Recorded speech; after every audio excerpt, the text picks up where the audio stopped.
El capítulo 2 del Marginal me dejó un poco perdido. Bueno, más que nada es estos pequeños deslices de crudeza que tiene con ciertos personajes. Pero antes de adelantarnos, vamos por el inicio.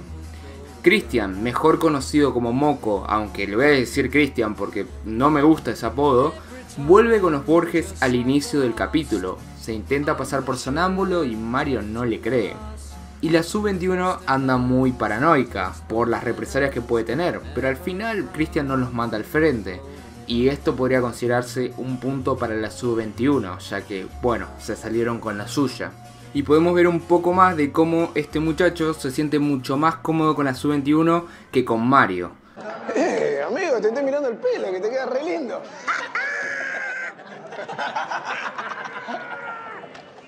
Por su parte, el señor Borges se ve enredado en sus propios problemas, con el tema de la droga y de los colombianos, la guita que tiene que conseguir para su excarcelación, y todo esto se vuelve una distracción que llega hasta el punto de que no tiene tiempo de darle prioridad a Christian. Intenta dejarle el cargo a Diosito, pero este todavía tiene que lidiar con los fantasmas de su pasado, sin poder olvidar al personaje pedorro de Mecha, que apareció en la segunda temporada. Lejos de que ese personaje era muy mediocre, la serie hace bien en mostrarte que esto es algo que le afecta. Además de introducirnos al psicólogo de la primera temporada, que es un personaje careta a más no poder. Y si vamos a un punto importante, es que el capítulo hace algo completamente extraño con el personaje de Diosito. En la primera temporada vimos a alguien simple superficialmente, pero que incluso tenía hasta ciertos conflictos sexuales interiores. Era un personaje que se iba desarrollando. En la segunda temporada vimos a un Diosito más humano, poniendo el pecho por su hermano. Y ahora este contraste de un Diosito más violento llama la atención. Es decir, lo vimos antes ejerciendo violencia e inclusive riéndose mientras la cometía. Pero en este capítulo, el punto fuerte radica en cómo roban un restaurante y Diosito casi mata a golpes a un civil. Y luego, entre él y James, que es un hijo de mil putas James, acribillan a tiros a un policía que poco y nada se defendió. Me hizo ruido ver un personaje que creí conocer un poco más, para que luego termine haciendo una acción moralmente bastante mala, sin dudar, sin rechistar, ni lamentarse luego por ello.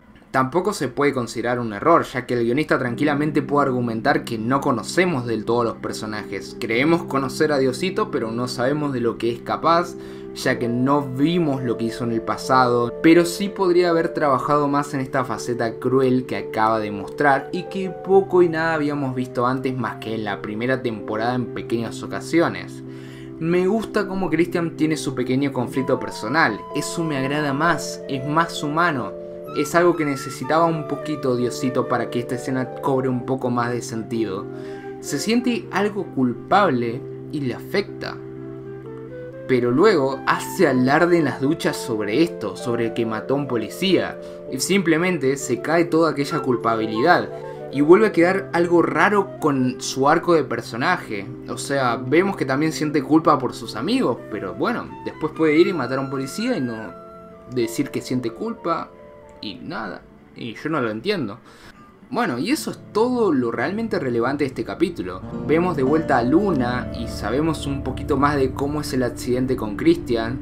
Se van juntando las tornas para los futuros capítulos, como un Pantera cada vez más loco. Mención aparte, es bueno volver a ver el sapo. Es un personaje que faltó explorar y quizás con estas visiones tengamos un poco más de ello. El policía que actúa como rata, que tira la piedra y esconde la mano, está presentando sus bases en contra de Antín. El mismo Antín está peleando con la directora general de los penales. Y también están involucrando a la doctora en todo este conflicto. Ya veremos qué va a pasar con ellos. Y finalmente el capítulo cierra con crudeza, mostrándonos cómo un personaje secundario ya comenzaba a robar droga. El personaje de James, Colombia, lo descubre y hacen ver a Christian cómo le dan una paliza. Y la actuación del pobre pibe es genial, lo hacen volar de un lado a otro como un trapo, casi hasta parece real. Nosotros, el público, nos volvemos a meter nuevamente en la piel de Christian. Ahora miramos las cosas a través de sus ojos y nos parece un acto cruel al igual que él lo que estamos viendo. También vemos un personaje de Colombia más oscuro, más sanguinario, al estilo más sicario de Medellín. Finalmente la actuación de Christian y la bizarreada de Laurina arruinan el clímax que estaban generando, hasta llegar a cómo le cortan los dedos al pobre infeliz. Sencillamente un capítulo un tanto crudo. No me quedo conforme por lo que le hicieron a Diosito y su manejo de la violencia. Si bien dije que estaba bien que el pibe recuerde a Mecha, tampoco creo que es algo que debería afectarle tanto, porque pasaron 2 años. Pero esto es más subjetivo y sentimental. El capítulo estuvo bien y es entretenido, pero se está volviendo algo predecible. Hasta cierto punto las pocas cosas impredecibles son realmente inconsistentes, como lo que ya mencioné de Diosito. Es el problema de hacer precuelas. Creemos que ya conocemos al máximo a los personajes y luego ¡pum! Esperemos que la serie mantenga el camino y se eleve un poquito más. Así al menos hace que valga la pena verla. Una cosita que me olvidé de comentar es justamente que si bien narrativamente no estoy de acuerdo con la escena, me encanta la musicalización, la dirección y la edición que tuvo. O sea, contrarrestar la vida marginal con música clásica es hermoso. Es algo que ya lo había visto en Ocupas hace mucho tiempo, pero bueno, acá el marginal replica esta frecuencia, ¿no? Bueno, ¿qué decir del capítulo 3? Es esa chispa que yo estaba pidiendo. Hasta ahora creo que es el mejor capítulo de la temporada. También tenemos que tomar en cuenta que solo tenemos 2 capítulos por ahora. Pero por fin tuvimos la esencia y tramas que conectan cada vez más. El capítulo abre demostrando lo traumático que fue la experiencia para Christian de los últimos sucesos que vivió. Y ahora vemos un poco más de la rebeldía de este mismo personaje contra Diosito. Es una escena sencilla, pero es bueno ver un poco de carácter en el personaje, porque verlo con cara de triste todo el tiempo llega a cansar. El personaje termina recibiendo unos golpes por parte de Diosito y este lo manda a una penitencia, como si fuera un nene. Mario sigue intentando ocultar sus deslices con las chicas del pabellón y pronto se ve embutido en un engaño junto a Colombia. Después de mucho tiempo volvemos a ver a Borges en aprietos frente a los colombianos, que se muestran como el nuevo peligro de la temporada por culpa de un pago atrasado. Borges se excusa rápido y se le ocurre la idea estrafalaria en la que va a transportar droga a través de las siliconas, y para esto necesita de la ayuda de la imitación de Barrera, que también toma muchas influencias ahora de Walter White, y con esfuerzo y esmero el papel que va a jugar este personaje es cómo transportar la droga. También hay que comentar que al inicio del capítulo nos muestra un poco más de este personaje, cómo funde a corchazos a su respectiva familia, a su suegra, su cuñada y su esposa, tal y como el caso real. Es una escena en la que medianamente intenta explicar la locura del personaje frente a la situación de acoso que vivía constantemente y cómo lo lleva a cometer el acto sanguinario.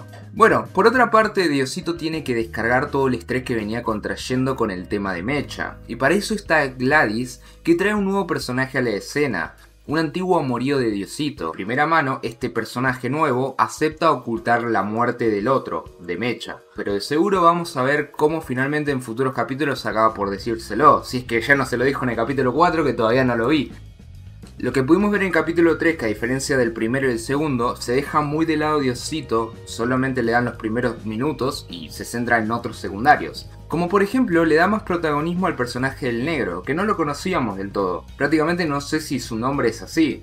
El personaje empieza a desmarañar a Morcilla con la psicóloga. Es decir, empieza a contarle todo lo que está pasando y cómo Morcilla extorsiona a la hermana del negro y le obliga a tener relaciones sexuales con el grotesco personaje. La psicóloga intenta tomar las riendas del asunto para quedar hostigada y aplacada por justamente las amenazas de Morcilla. Y el personaje menos pensado, el personaje que pensábamos que quizás en esta temporada no iba a tener mucho juego, o que no iba a tener una escena gran memorable más que putear y tener conversaciones muy graciosas, muestra un acto de interés propio, pero también de protección a los suyos. Y ese es Santín, que nos regala una escena excelente y de deleite para cobrarse una pequeña venganza por todo lo sucedido. Me pareció hasta ahora la mejor escena de toda la serie.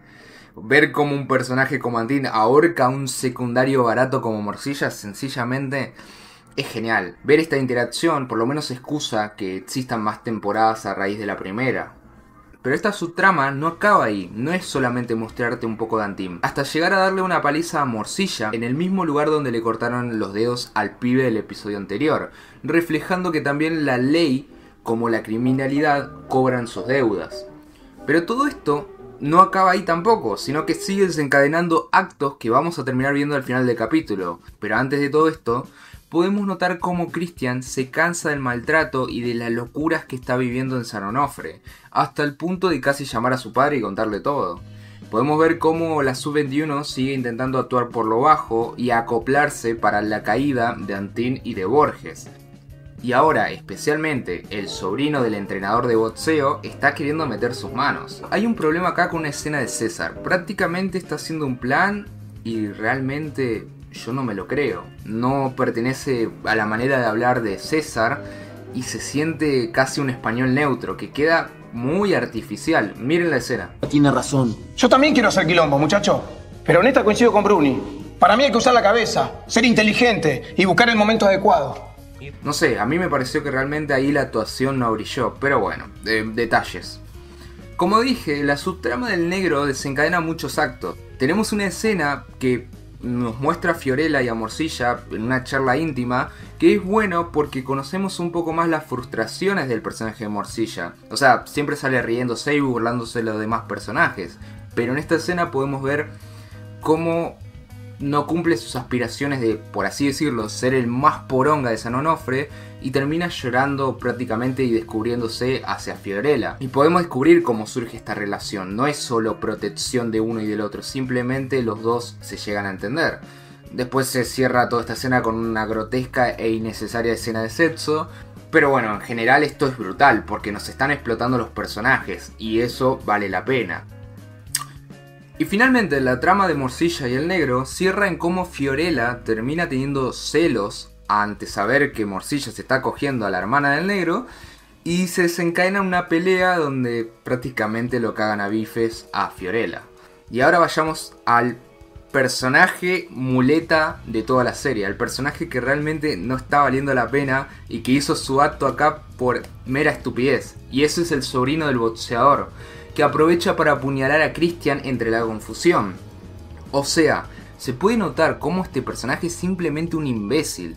No entiendo cómo alguien que está a punto de conseguir su libertad, lo único que piensa es que los Borges caigan sin que les haya hecho algo directo, o al menos no nos mostraron que los personajes le hicieron algo directo. Y no tiene ni siquiera la más mínima idea de cómo esto puede llegar a afectar a su tío. A pesar de todo, el capítulo cierra con un muy buen clímax. Para mí, que todavía no vi el capítulo 4, fue el mejor capítulo de todos hasta ahora. Lo que más me gusta de esta serie es saber mucho más sobre los secundarios y centrar una misma trama en varios personajes importantes, y es justamente lo que hicieron. Para mí ese tipo de detalles es un trabajo excelente de guión, y es aprovechar los personajes. Por ahora siento que esto fue un puntito más para la serie, así que vamos a ver qué nos depara el capítulo 4. La serie empieza a cobrar ritmo por sobre todo. Especialmente en el capítulo 4 podemos notar cómo se va entrelazando y llegando a un pequeño punto de quiebre. Vemos cómo las tornas comienzan a darse vuelta entre un pabellón poco unido ante la cagada del sobrino de Bruni, que bien dije en el video anterior que me parecía un imbécil, y la serie no tarda en darme la razón. Gracias a estas consecuencias, Christian se apega más a Diosito, creyendo que la Sub-21 fue la responsable de todo este movimiento, y Diosito demuestra como una especie de verdadero cariño, queriendo actuar en venganza contra el sobrino del boxeador. Entra en escena el padre de Christian, que comienza a sospechar con cierta razón de que las cosas no están funcionando bien y que su hijo no está siendo cuidado como es debido. Este personaje tiene presencia y carácter. Si bien amenaza con el tema de sus contactos, este personaje demuestra que tiene una personalidad brusca capaz de hacerle frente a los presos y al mismo director de la cárcel. Va a ser un deleite verlo en apuros en los próximos capítulos, si es que esto pasa, ¿no?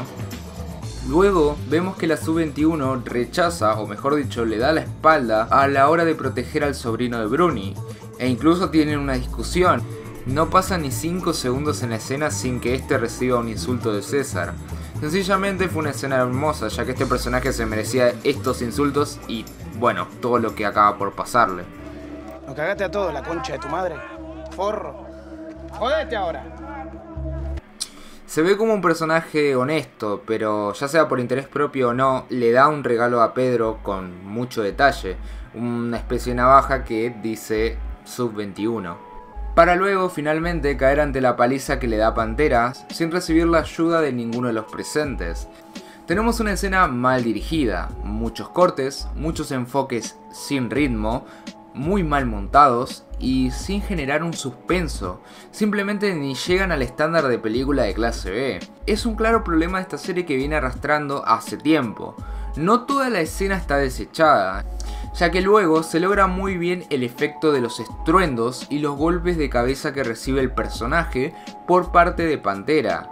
El plano, el enfoque y la secuencia junto con los sonidos dejan una escena que medianamente te hace morder los dientes. Es una de las escenas más violentas que tuvimos hasta ahora.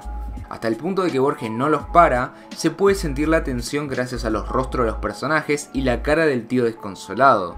Igual por un momento pensé que Pantera le iba a reventar la cabeza estilo La Montaña y la Serpiente de Juego de Tronos. Tenemos la inclusión de un personaje nuevo, que poco y nada aporta, al menos por ahora. Es un tanto canchero pero soso a la vez. Y esto es un punto, ya que también hace que la serie se esté juntando de secundarios con sus propias metas y objetivos.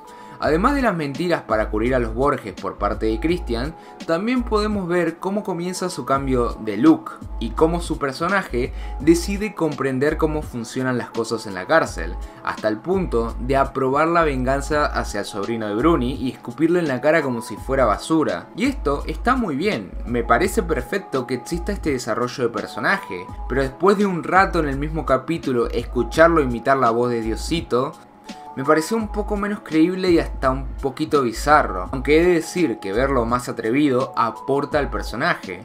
Esperemos que no se convierta en un Diosito Junior o que al menos logre ser un personaje formidable y con un mayor cambio una vez acabada la serie. No sé con cuántos capítulos constará esta temporada, pero se están reservando los personajes de los colombianos y a la misma directora del penal, que si bien aparece poco y nada, espero ver más de ellos y conocerlos más. Pero mientras, el guión está creando un hilito con este personaje, haciendo que se mueva poco a poco entre los secundarios, y también me parece perfecto. Parece que al menos al personaje de la directora no la van a desperdiciar, pero todavía tengo dudas de cómo van a manejar el tema los colombianos. ¿Acaso se va a resolver todo con un enfrentamiento a tiros y ya está? Esperemos que haya un poco más de cháchara y conocer un poquito más de todos. Pantera comienza a tener visiones cada vez más locas, en las que incluye al quiz y al sapo. Y tener al personaje del sapo haciendo sonar una campanita y haciendo que el quiz cante la canción en una forma de que se ve que lo tiene como un prisionero, me hizo acordar a las escenas más surrealistas de las películas de Darren Aronofsky, con la mezcla entre lo bizarro y lo mórbido de la situación. A esta escena le faltó una mayor reacción de parte de Pantera y hubiese quedado de 10. Yo supongo que la escena del tarot se grabó, pero que luego en la edición por X motivo la quitaron. Pero este tipo de escenas son las que uno a veces más quiere ver, pero lamentablemente muchas de las cosas que después se dicen o se hablan por parte de los personajes terminan sucediendo fuera de la cámara, lo cual me parece un poco desacierto. Supongo que será por una cuestión de ritmo que quiten estas escenas. Aunque reduciendo un par de escenas morbosas, podrían meter tranquilamente las que aporten para conocer la personalidad y la característica de los personajes. Bueno, finalmente cerramos con Diosito, que luego de demostrar su preocupación por Christian, acaba por descubrir la verdad gracias a su antiguo amorío. Y finalmente Gladys se lo cuenta todo. Es decir, que me gustó más la actuación de Gladys en esta escena que la de Diosito, pero quedó un momento emotivo a pesar de todo. El capítulo 5 del Marginal presentó muchas cosas interesantes y entretenidas, pero también creo que es el que presenta mayores errores de la serie, y definitivamente creo que el mayor error es el enfoque hacia Pantera. El capítulo arranca con los Borges como si nada, teniendo una discusión bastante cómica que recuerda a los excelentes diálogos de la primera temporada. Pero, ¿y qué pasó con el final del capítulo 4? No me digan que aquel quilombo fue al pedo. Y en definitiva sí, fue al pedo. A la hora de contar historias, tenemos un término llamado cliffhanger, es decir, cuando una historia tiene una secuencia sin concluir y termina, por así decirlo, dejándote en la punta del asiento. Es un recurso narrativo empleado por muchísimas obras, especialmente en las series con capítulos. El problema del marginal es cuando no presenta una continuidad con respecto al último cliffhanger que tuvimos en el capítulo 4. Simplemente no hay una repercusión y solo está hecho de una manera adrede para enganchar y dejar unas expectativas que al final no logran por cumplirse. Es algo que ya habían hecho con el paso del capítulo 3 hacia el 4. Pero era distinto, podíamos dejar pasar las escenas de conflicto del comedor y bueno, pasar ya con un Christian en la enfermería, pero acá pasa algo grave, muestran semejante preparación solo para decirte que fue una liberación de Pantera. No sé, capaz que yo acá te entendí mal y esperé un conflicto mayor en el capítulo siguiente, pero bueno. Y este, para mí, es uno de los primeros errores que tenemos y que giran alrededor del personaje de Pantera. El segundo gran error, o al menos lo que queda bastante raro, es ver cómo este hombre le hace honor a su nombre y más que una pantera parece un mono por cómo se mueve en toda la cárcel. Realmente no te lo llegas a creer. Y contrasta mucho, como ya venía diciendo, con el ambiente carcelario.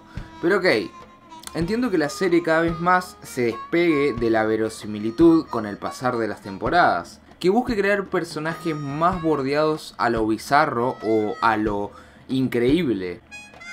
Por ahora dejemos a Pantera de un lado y lo vamos a retomar al final del video. Diosito le da la oportunidad a Christian de que pierda la virginidad. Y es una escena que limita con lo pornográfico innecesariamente, pero que seguramente más de un quinceañero la va a saber apreciar. Vemos que esta amistad entre Diosito y Christian va forjándose cada vez más con cada diálogo. Y precisamente eso es lo que noté en este capítulo.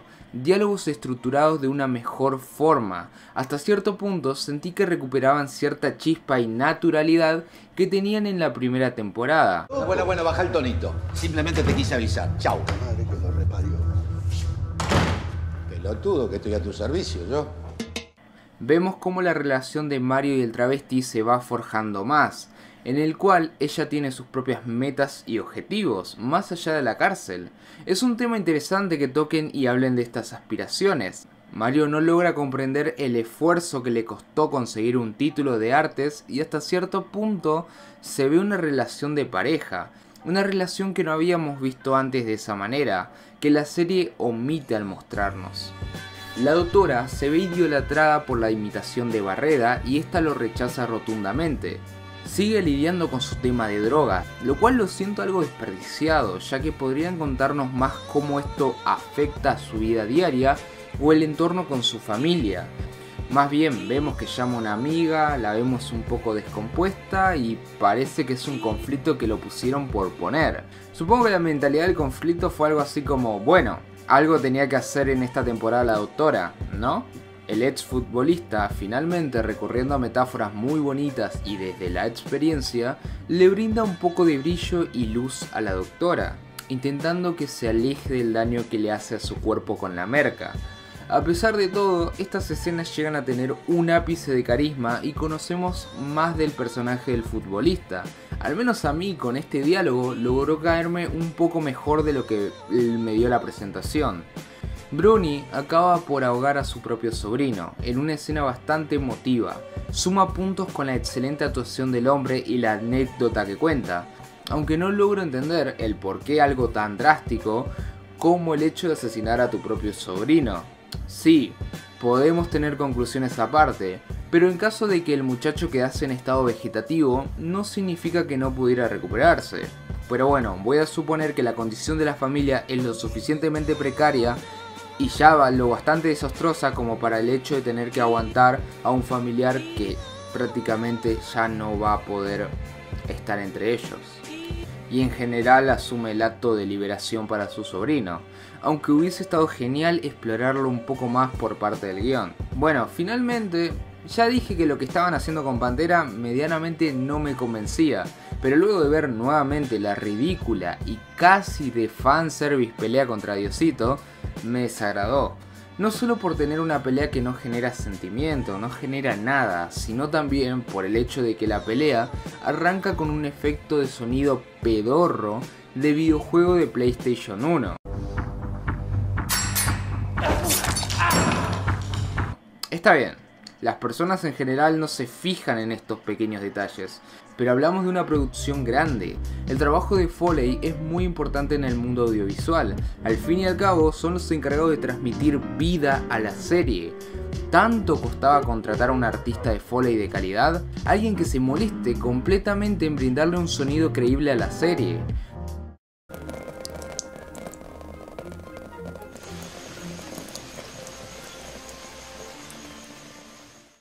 Ok, por ahí puedo resultar bastante quisquilloso, pero yo creo que el diablo está en los detalles, es decir, siempre la calidad proviene hasta del más mínimo efecto de sonido.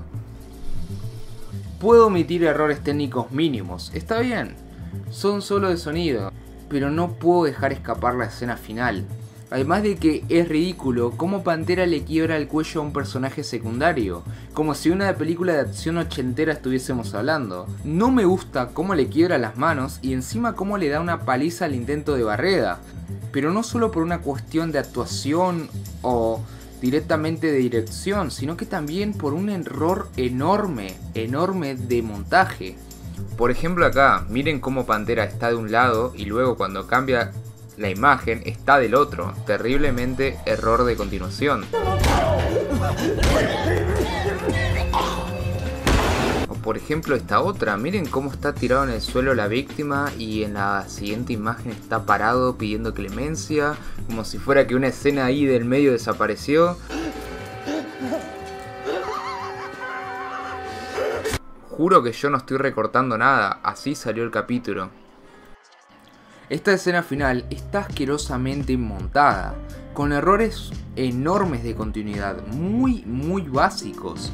Pareciera estar hecha por estudiantes de edición más que por un montador profesional. O sea, yo no entiendo cómo el mismo editor de la escena de la música clásica y el robo hace después esta escena terrible. No sé si le falta algunas escenas, no sé si es más culpa del director que del editor, o si cambian de editores para un capítulo a otro, o uno se encarga de ciertas escenas y el otro de otra, pero un muy buen trabajo no está logrando. En este capítulo comenzamos a observar las primeras luces de consecuencia. En definitiva, este fue un escenario de repercusiones, algunas quizás forzadas y otras que ya se necesitaba para el ritmo de la trama, pero vayamos de a poco. Nos muestran la reacción de Borges ante todo el quilombo que hizo Pantera en el episodio anterior. Le arruina el negocio y Mario se ve acorralado ante las amenazas de los colombianos. Esto lo lleva a tener altercados contra su hermano. Y pronto Colombia cobra un protagonismo intentando llevar la batuta de la producción al mando. Esto nos indica que el personaje de Colombia está más preocupado de lo que puede hacer su primo, más de lo que parece. La Sub-21 se entera del movimiento que intenta hacer Mario para salir caminando hacia la libertad. Junto con Bruni realizan una estrategia donde quieren generar un caos interno atacando el punto base, el padre de Christian. En este punto podemos notar cómo Bruni toma muy bien las riendas del asunto. Es un personaje con más cerebro que su sobrino, y su arco parece que está abarcando la venganza y su obsesión con ella, hasta el punto de involucrar terceros en el asunto. Diosito está en un estado cada vez de mayor vulnerabilidad con todo lo sucedido por Mecha. Llama a su antiguo amorío y prácticamente amenaza para que le cuente todo lo que sabe. Este es el Diosito que presenta esta temporada, uno más oscuro, más en una etapa de cambio, cansado de que le oculten las cosas y lo subestimen, un personaje lleno de confusión e ira, que decide enfrentar a su hermano por sobre todo, ignorando incluso una situación donde se lo encuentra con Gina, la cual termina por morir tontamente a raíz de un empujón. Si bien esta escena genera impacto, también se siente rara, no sabemos del todo si se clavó un fierro hasta mucho después del impacto. El plano de la cámara debería haber tomado un segundo entero al menos para enfocar el objeto afilado, pero en la secuencia y el empujo de un milisegundo no se logra captar a ciencia cierta lo sucedido. No vemos el impacto del golpe, lo cual hace que no podamos saber la gravedad del mismo hasta ver la sangre y la cara de asustada de Gina. Finalmente la escena acaba en un acto raro y necesitan venir a Antín y los policías para explicarnos que se golpeó contra el borde de la cama.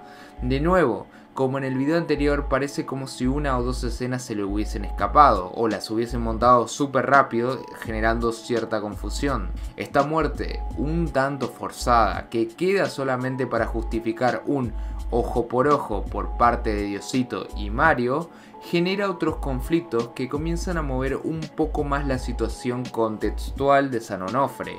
Es decir, la directora comienza a tomar represalias directas en contra de Antín, hasta el punto de echarlo. En la discusión que tienen estos personajes se deja notar prácticamente un contexto político, en la que la directora está más preocupada por la repercusión que puede generar la muerte de una persona travesti que la muerte de alguien en sí mismo, haciendo una alusión a la situación actual de la Argentina y la vara delgada que tiene la agenda de los medios, donde estos temas son tratados más a fondo solo por la condición sexual de la persona, más de que el problema de que una persona fue asesinada. Interna, una chica del pabellón trans. Sí, lo sé, lo sé. ¿Sabes el quilombo que implica esto para nosotros? Vos. Y vos lo sabés. Se llegan a enterar los chicos de los derechos humanos.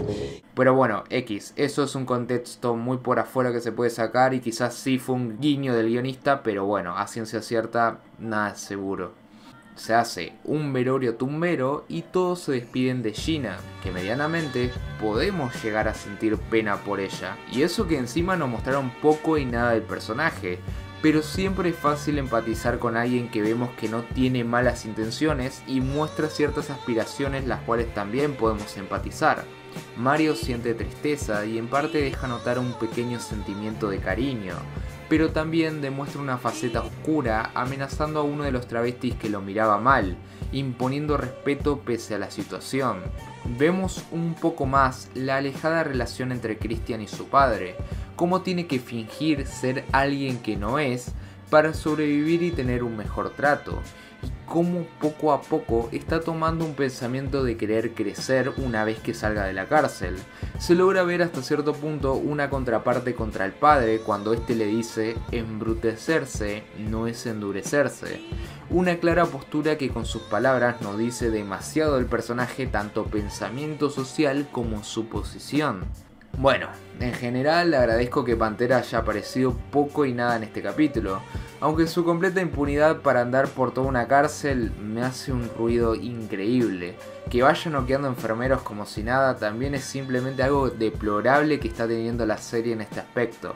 Pero ya me quejé de aspectos similares del capítulo anterior, así que no voy a volver a repetirme, al menos no hasta el siguiente capítulo. Antín se ve obligado a irse de su puesto y pide mandar un mensaje al buchón de la directora. Capese es el encargado de ejecutar el mensaje y no logramos sentir ni un poco de empatía por el buchón. Simplemente fue un personaje muleta y conductor que se lleva varios minutos de esta serie para acabar en una muerte insulsa y también muy poco inteligente de su parte. Simplemente un personaje que se dejó descubrir a más no poder. Por más que este tipo le replicara a la directora una y otra vez que alguien los podía ver en aquella cafetería, decidió estúpidamente seguir el riesgo. Pero bueno, se puede dejar pasar eso, pero ya directamente es una idiotez que el mismo Capese salga del baño y los vea juntos. Simplemente porque hay dos razones muy estúpidas: o ese hombre tarda media hora en el baño, o flaco, sos tan imbécil que te reuniste ahí sabiendo que Capese andaba en el baño. Pero bueno, lo que veo acá es una escritura sin inspiración para deshacerse de este personaje que lamentablemente se esperaba que tuviese más juego, o al menos una repercusión más que ser un personaje muleta. Igual casualmente recuerdo que en la temporada anterior tuvimos un personaje similar que la verdad es que ni recuerdo cómo murió o qué le pasó. Pero bueno, se ve que estos personajes son fáciles de crear, rápidos y también fáciles de deshacerse de ellos. Finalmente, Capese se retira cantando una canción estilo italiano, que bueno, no entendemos su significado, pero quizás el guión la puso ahí por algo. Vaya a saber uno. Realmente, pese a tener dos muertes en el capítulo, que eso es por lo que yo lo llamo un capítulo de consecuencias, la verdad es que son muy flojas, muy hasta cierto punto forzadas algunas de ellas. Pero creo que también este capítulo presentó bases para los finales o los capítulos que están por venir. Si bien me quejé del cliffhanger que no genera una expectativa, siento que mostrar 2 capítulos seguidos sin recurrir a una práctica similar o a esta misma práctica es algo que no atrae al público, o al menos hubiese estado genial ver cómo acaba el tema del sicario femenino y el padre de Christian, ya que formó parte de los inicios del capítulo y podían haberlo concluido para que el ritmo fluyera más, pero no, lo dejan al aire para el próximo capítulo, lo cual lo podría considerar un error a menos que tenga mucho juego en el próximo capítulo esta subtrama. En fin. El capítulo 7 tiene ritmo, mucho ritmo, prueba fehaciente de que es el anteúltimo. Arrancamos en una sesión de spa por parte del padre de Christian, sin embargo no sabíamos lo suficiente de él, y lo mejor que se le pudo haber ocurrido a la escritura, tanto con este personaje como pasó con el policía, es que a último momento, a unos minutitos antes de que muera, estos deciden hacer una exposición de guión frente a la cámara. El término exposición se utiliza cuando un personaje comienza a hablar sin reparo o al aire o dar información de más sin que ésta se sienta realmente natural. O sea, es como alargarte mucha información de golpe. Es un personaje que no mantiene la boca cerrada para exponer su vida y que lo conozcamos de la forma más barata posible. ¿Por qué barata? Bueno, simplemente porque podían habernos mostrado todos estos pensamientos y planes que tenía con Christian justamente en un diálogo. Por lo menos que la masajita le siga la charla, pero si no se siente como si fuera que está hablando completamente a un espectador que se supone que no debería estar ahí. El personaje, para simplemente no tenerle un ápice de empatía, termina por dar una posición despectiva hacia la sociedad marginada y hacia su propia familia en cierto punto, hasta ver su inevitable muerte. Que lo voy a volver a repetir, esta muerte tenía que haber sido mostrada en el capítulo anterior, y hubiesen cerrado muy bien el tema de las muertes, y incluso el inicio de matar a un sicario comenzó en ese capítulo. ¿Por qué no poner esta escena final del capítulo anterior? ¿Simplemente porque ya murió el policía? No, me parece que tenían que mandar todo y ya dejar este capítulo más limpio para sentar las bases finales. Por alguna razón que no entiendo, cortan ese clímax del conflicto y deciden colarlo en este capítulo. Supongo que en parte será para que el público tenga bien en claro de qué personaje se va a hablar durante todo el episodio. Igual, no nos quejemos gratuitamente, la técnica de exposición siempre está presente en muchos guiones y las decisiones del ritmo también son muy subjetivas. La directora prácticamente en su primer día generó uno de los mayores quilombos en el lugar. Hagamos énfasis en que no pasaron más de 3 días desde que está en el penal y se le dio vuelta con una tortilla. ¿Realmente alguien así es una directora general de seguridad? Me da gracia cómo 4 policías intentan controlar el quilombo, sabiendo que por lo menos en la cárcel hay muchos más efectivos. El Imperio Romano se taparía la cara de la vergüenza con esta muralla improvisada que hacen estos inútiles. Ver estos 4 efectivos intentando parar todo este quilombo simplemente hace quedar muy patético a la seguridad y a la policía e incluso a cómo se opera esta directora. O sea, tenían muchos más efectivos y podemos ver estos efectivos en capítulos anteriores, pero por alguna razón acá no están ni la mitad. La directora apuradamente habilita el festejo del carnaval, pero el quilombo empezó cuando se llevaron la pileta y la pelota, haciendo un acto innecesario y autopegándose un tiro en el pie. Pero bueno, no les devuelven la pelota, ni los derechos de visitas higiénicas, ni siquiera la pileta. Pero aún así, tanto César como Bruni, inexplicablemente, aceptan retirar el piquete. Qué representantes de mierda, la verdad. Pero bueno, supongo que luego volverían a levantar un piquete para recuperar los demás derechos. Digo yo, si no, qué mierda que solo acepten el carnaval.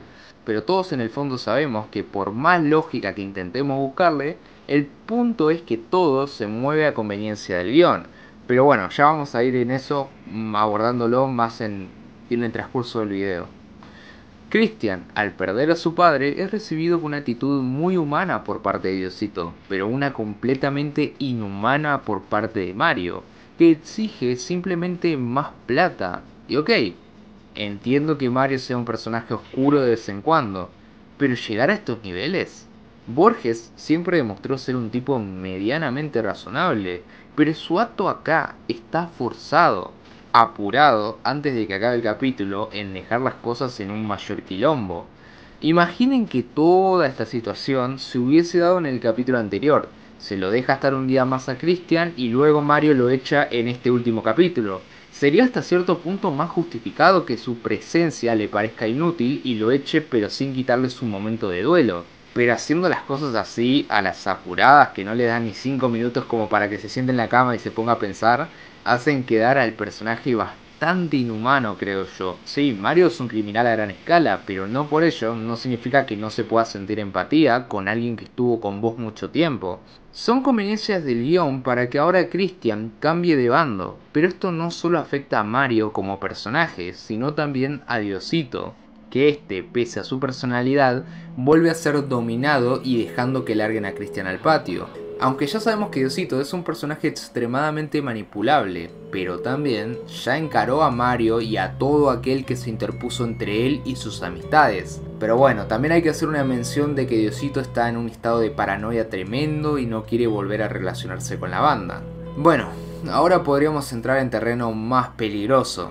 Me atreví a decir que el guión se encargó de una sobreexposición en el inicio, y también a cuestionar el entendimiento del guión sobre los personajes y acomodarlos en las situaciones que el autor desea, más allá de lo que realmente quieren o representan los personajes. Y ahora yo pongo otra pregunta que va a cuestionar la escritura sobre la mesa. ¿Lunati y Antin se conocían? Es decir, esto podría ser un agujero de guión enorme con respecto a la primera temporada. Me explico. En la primera temporada, Antin, además de no tener ni idea sobre lo acontecido en su cárcel sobre Luna y Lunati, hay una escena que parece afirmar tampoco saber cómo Borges llegó a esta situación y los problemas con el juez. ¿Cómo mierda te metiste en este quilombo de secuestro? ¿Puedo saber? ¿Y por guita? Por guita mía, que me afanó el padre de la pendeja. Que estando secuestrada es... Ni siquiera lo llama el juez por su nombre, más bien parece estar en completo desconocimiento de todo, cosa contraria al trato que vimos que le propone Lunati a Antin en este último capítulo. O sea, las cosas no logran, por así decirlo, cerrar.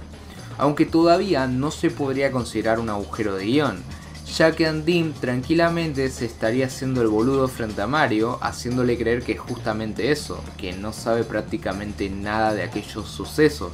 Por más que incluso en este último capítulo sí hablaron por teléfono y le pregunta, ¿vos sabías todo esto? Y bueno, Antin le dice que eso no importa. Habrá que ver cómo resuelven este tema en el capítulo 8 y si realmente no hay otra escena que demuestre un agujero de guión en la temporada 1. Pero la serie no la veo hace 2 años, así que por ese terreno solo voy a hacer menciones. También algo que me vine preguntando desde los primeros capítulos es que me quedó la duda si aparece el pibe que le cortan los dedos en la primera temporada y si realmente nos muestran su mano sin los dedos. Espero no estar subestimando a los escritores, pero errores de continuidad y variables nos pueden suceder a todos.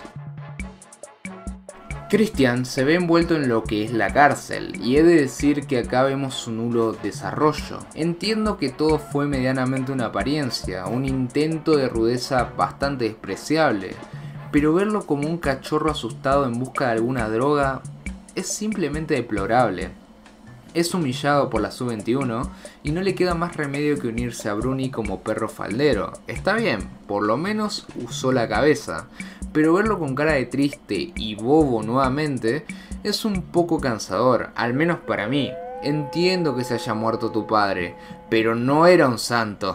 Vemos un lado nuevo de Bruni, el de querer el poder más que venganza. Quiere pasar a dominar la cárcel y al parecer tiene el conocimiento del paradero de Pantera, el cual sigue una estricta dieta de ratas para mantener su físico. Y junto con Christian y Pantera, Bruni pasa a tomar la movida en contra de Mario y Diosito, aprovechando la actividad del carnaval, que todo este suceso pasa a ser más que nada una movida muy turbia, con unas máscaras demasiado intimidadoras, y ahora entiendo por qué la insistencia de querer hacer un carnaval lo antes posible, simplemente para colar esta escena que en otro contexto seguramente no podríamos ver, y se ve que el editor se emocionó tanto que mandó metal por encima de la cumbia, creando una escena bastante rara pero curiosamente efectiva.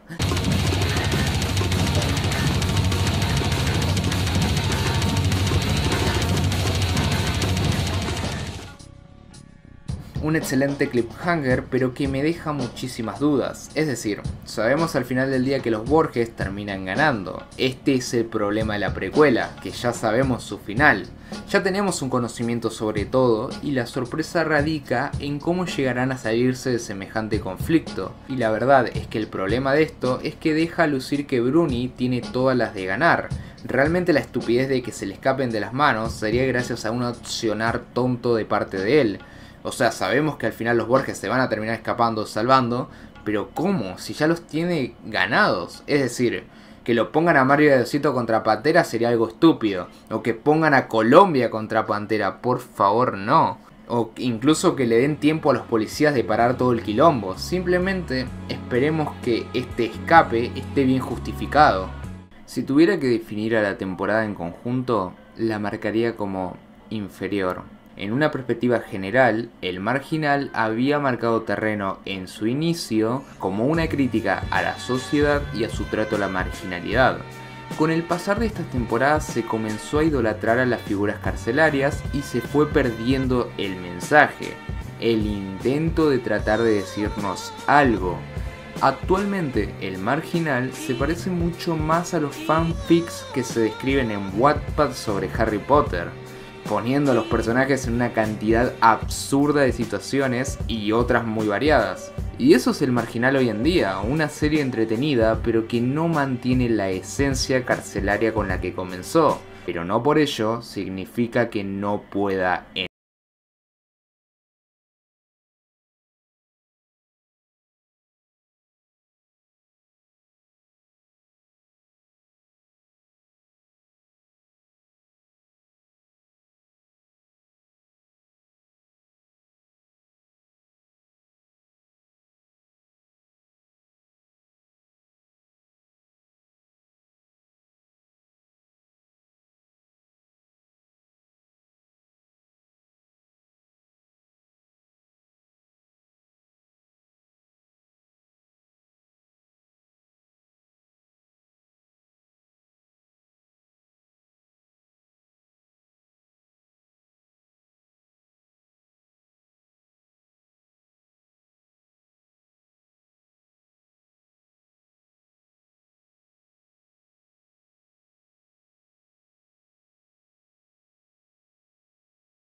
tocan a uno, nos tocan a todos. Estos garcas acaban de llevar a nuestro amigo Fiorito, loco. ¿No vamos a hacer nada? Era que si tocaban a uno, tocaban a todos.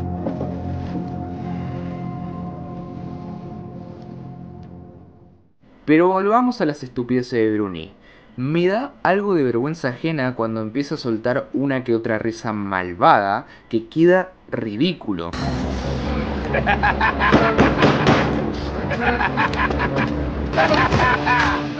Un detalle bueno fue ver que el causante de que Borges perdiera el ojo fue Bruni, pero de ahí en más el autor no se permite que le hagan más daño a Mario. Entonces vuelve a hacer uso de su Deus Ex Machina, haciendo que Christian vengara la muerte de un padre al que no le demostró un mínimo de cariño.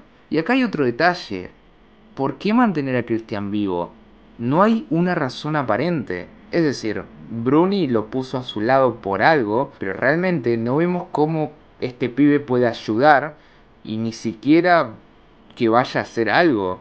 Y Bruni tampoco muestra intenciones de vengar a su sobrino, enterrando a Christian también con Diosito o algo así. Simplemente lo dejan andar libre por el patio. Inclusive ven que demuestra un cariño por Diosito y pide su liberación, que vaya y ande libre. Total, no va a pasar nada. Y esto se presenta como una tercera acción estúpida y que le da un final a un personaje que decayó muchísimo. Hasta Pantera fue más racional que Bruni al quedarse en custodia sobre la tumba de Diosito. Diosito, al ser salvado por su hermano de la muerte, completamente agotado y cansado, encara a uno de los tipos más fuertes de la cárcel, por no decir el más fuerte. Ni 10 minutos pasaron de que te sacaron de un pozo bajo tierra sin aire, y loco, ¿te vas a agarrar a las piñas? Y así es como tienen su pelea de fanservice. Un término que se denomina para cuando los autores realizan sus obras en base a lo que pide la fanaticada o le da privilegios al personaje más querido de la historia. En The Walking Dead teníamos a Daryl como el personaje de fanservice y el tipo cool. Acá tenemos a nuestro propio tipo cool. No podemos cerrar la serie sin que este le gane la pelea final a Pantera.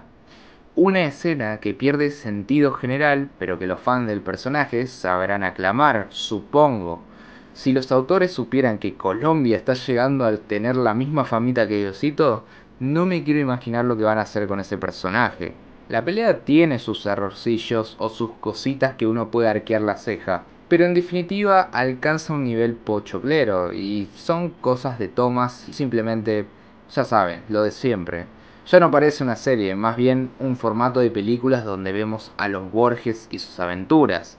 De cierto modo me hace acordar a las películas de Rápido y Furiosos, donde las cosas pierden un poco de sentido y se gana espectacularidad en el proceso, es decir, comercial.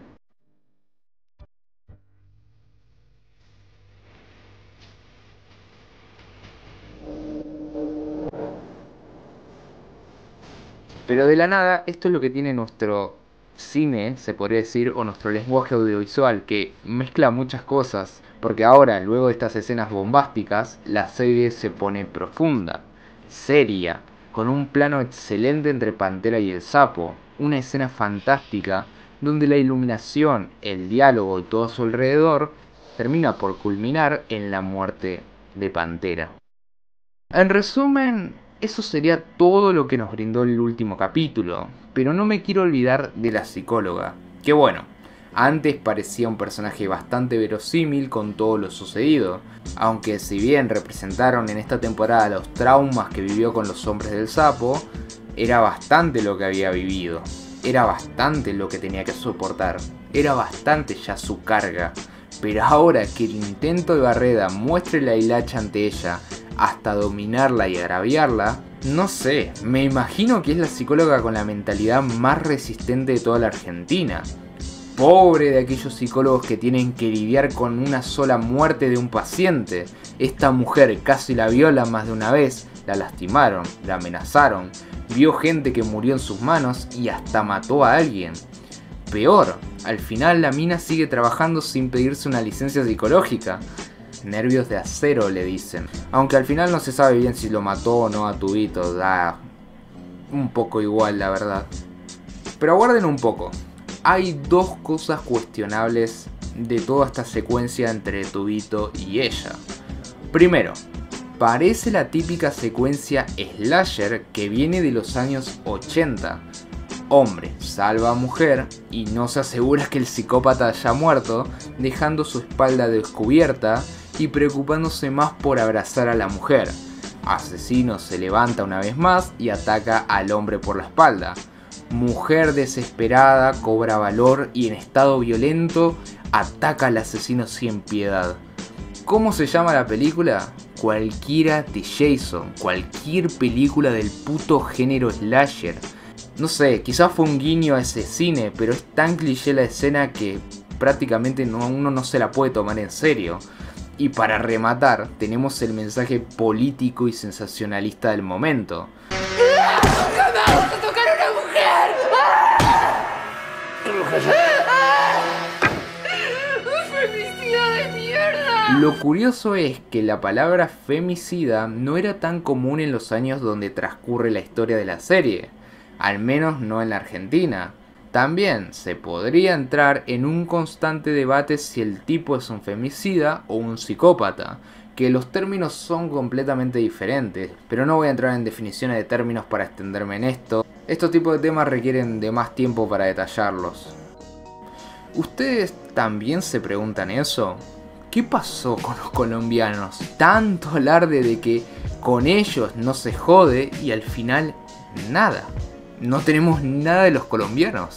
Decepcionante. Y si van a aparecer en la cuarta temporada, es igual de insultante, ya que el paso del tiempo es demasiado grande para que intenten retomar una venganza precaria contra los Borges. Simplemente algo que no se cuajó muy bien y las expectativas fueron más altas. Aunque le doy puntos a que la serie logra cerrar con un final digno, algo que realmente vale la pena mostrar. Y renovando la premisa, meter a los Borges a un penal máximo es genial. Es una buena forma de resucitar lo que estaba medianamente muerto. El lugar se ve el doble de hostil, se vuelve a sentir esa tensión sobre el entorno, algo que se había perdido y que había tenido el primer capítulo de la primera temporada. Y la dirección junto a las imágenes tan perfectas hacen ver la diferencia entre todo lo que fue la temporada y lo que vemos en estas últimas escenas. Así debería verse la serie completa, con esa calidad de tomas, con esa dirección y con ese lenguaje audiovisual que medianamente se pierde capítulo tras capítulo. Obviamente todo es muy conveniente, encontrar a Pastor ahí dentro ya con su bandita formada y también es Pastor. Se pierde el factor hostilidad lo suficientemente rápido porque conocemos a ese personaje, necesitamos a uno nuevo para generar tensión, pero bueno, al menos tenemos eso. Es algo interesante que medianamente te invita a continuar la cuarta temporada. Quizás incluso hasta Pastor y los Borges vuelvan a unirse para derrotar a un enemigo en común. Y luego haya una sexta temporada donde se enfrenten ellos y alarguen la historia increíblemente sin necesidad. Al final esta tercera se siente como un relleno, como un desgaste de un mínimo de presupuesto para sacarle más jugo del que podían exprimir. Entonces, ¿me gustó la tercera temporada? Sí, esperaba más. Siento que es inferior a sus dos contrapartes. Ya en la segunda algo raro se estaba convirtiendo en la serie, pero al menos todo el mundo esperaba ver una continuación de la primera. ¿Poner esta temporada acá era necesario? Solo explicaron la cama de Lunati hacia Mario, pero más allá de ahí, nada. Nada que sea de vital importancia. Por eso parece relleno, solo para alargar un poco más a personajes que ni siquiera logran ser explotados. No voy a negar que es entretenida, pero no por ello la hace memorable o algo de cultura general que podamos presentar en otros países. Algo de orgullo daba presentar la primera temporada, al menos había algo, un interés. Siento que pueden retomar mucha fuerza con la cuarta, pero se necesitan hacer cambios en el guionista y dirección, sobre todo en la dirección. No sé quién dirigió este último tramo de la serie, pero se deja notar una calidad por sobre otra. Contratar a este director, poner la guita que hace falta para mantenerlo durante toda la serie, puede ser un acierto que brinde más ganancias que pérdidas. Pero como no tengo ni idea sobre la producción, no me voy a meter ahí tampoco. Solo hago una mención muy ignorante de mi parte. En fin. Gracias por haber estado bancando los 8 videos. Veré si la semana que viene puedo resubir el análisis de la temporada.